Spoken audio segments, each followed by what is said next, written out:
درنو لیدونکو او مینوالو السلام علیکم، وخت مو پخیر. د نن ورځې ډیر خطرناک او ډیر مهم خبرونه افغانستان کوم طرف ته روان شو. پدرام له اجرایه رئیس عبدالله وروسته یو بل نومان عبداللطیف پدرام هم غبرګون ښودلی او ویلي دي چې کمیسیون د خپلې دندې په اجرا کې ناغېړي کړې ده، پایلې به هیڅکله ونه مني. جان بس منافق څه وایي؟ ټاکنو کمیسیون له لورې د ټاکنو لومړنیو پایلو اعلان ته په غبرګون کې د امریکا سفیر ویلي د کمیسیون له لورې اعلان شوي پایلې نهایي نه دي. جان بس پر خپله رسمي ټویټر پاڼه د ولسمشرۍ انتخاباتو پایلو د اعلان هرکلی کړی، خو د ده په خبره دغه پایلې نهایي نه دي او وروستیو نتایجو ته لا څه ګامونه پاتې دي. نوموړی وایي اوس باید ټول ټاکنیز ټیمونه او ډلې د شکایتونو کمیسیون پریکړې ته انتظار وکړي. حزب اسلامي ګلبدین حکمتیار په مشرۍ د حزب اسلامي او غړی مولوي حمدالله ترخیل له 18 کاله بند وروسته د ګوانتانامو له زندانه خوشی شو او 13 ورځ له خپلې کورنۍ سره یوځای شوی دی. غني د افغانستان د جمهوریت ریاست د انتخاباتو د ابتدایي پایلو له اعلانه څو ساعته وروسته جمهور رئیس محمد اشرف غني وایي نور هیڅوک د ټوپک په زور پر خلکو حکومت نشي کولی.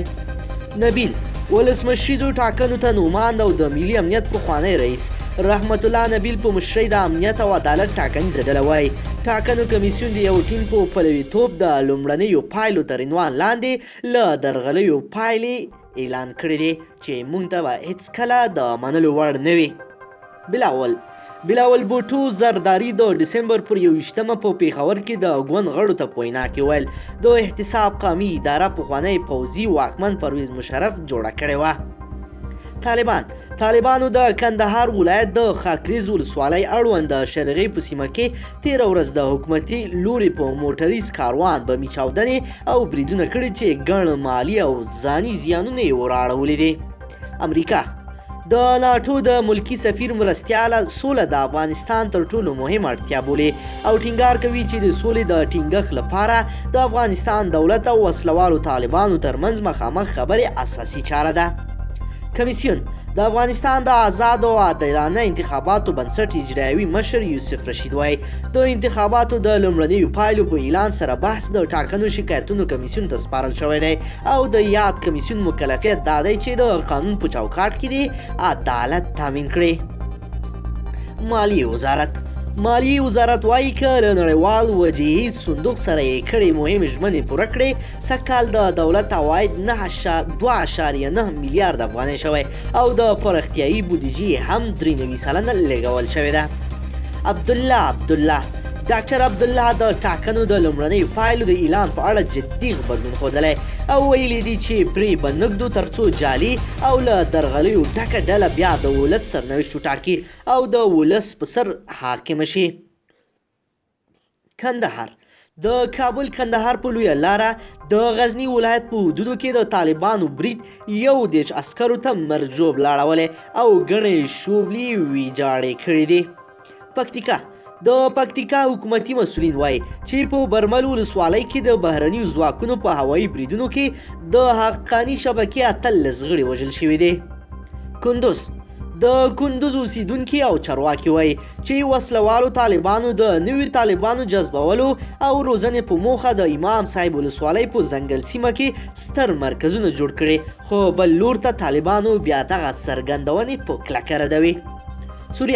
د سوریې په جنوبي ولایت ادالب کې د پرون راهیسې د دولتي ځواکونو او وسلوالو ترمنځ سختې خونړۍ نښتې روانې دي چې د راپورونو له مخې سلګونو کسانو ته پکې مرګ ژوبله اوښتې ده. مولانا فضل الرحمن په سیاسي او عقلي ډول د پوځ او د ICIPR د مشر غبرګون غیر ضروري و. له دې سره د هیواد دوه لوی ادارې پوځ او عدلیه یو بل ته ور مخامخ شوي دي. د ننګرهار ولایت چارواکي وایي یو ځانمرګی له موټر بم سره نیولی او په دې سره یاد ولایت کې د خونړۍ پیښې مخه ونیول شوه. او د وزارتونو بودیجه کرنې، اوبو لګولو او مالدارۍ وزارت مالی او حسابي رئیس وحید اعتبار وایي د کرنې وزارت ټوله منظور شوې بودیجه 2 میلیارد او 818.981 میلیونه افغانۍ وه چې له دې بودیجې 2 میلیارد او 954 میلیونه چې 99.88 سلنه کېږي تخصیص ته وارد شوې وه او له دې ډلې 7 میلیارده او 4,803 میلیونه افغانۍ د پراختیایي بودیجې 15.11 سلنه جوړوي لګول شوې ده. ننګرهار والي شاه محمود میاخیل ګواښ کړی که نن د مرغومې له لومړۍ نیټې راهیسې څوک په راکړه ورکړه کې د افغانیو پر ځای کلداره استعمال کړي قانوني چلند به ورسره وشي. غني ګډ حکومت مشر اشرف غني وایي د افغانستان اقتصاد باید برېښنایي شي. نوموړی بیګا ماښام د افغانستان د ډیجیټل کولو او د معلوماتي ټکنالوژۍ په 15 کانفرانس کې ویل له 2018 زیږدیز کال راهیسې د معلوماتي ټکنالوژۍ په برخه کې ځینې بنسټیز بدلونونه راغلي دي.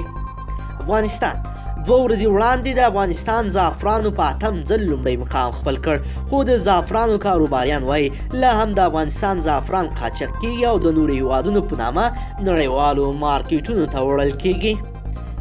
هند کې غیر مسلمان وګړو ته د تابعیت پر سر د راپورته شویو اعتراضونو لړۍ له تیرو شاوخوا 3 اونیو راهیسې روانه ده.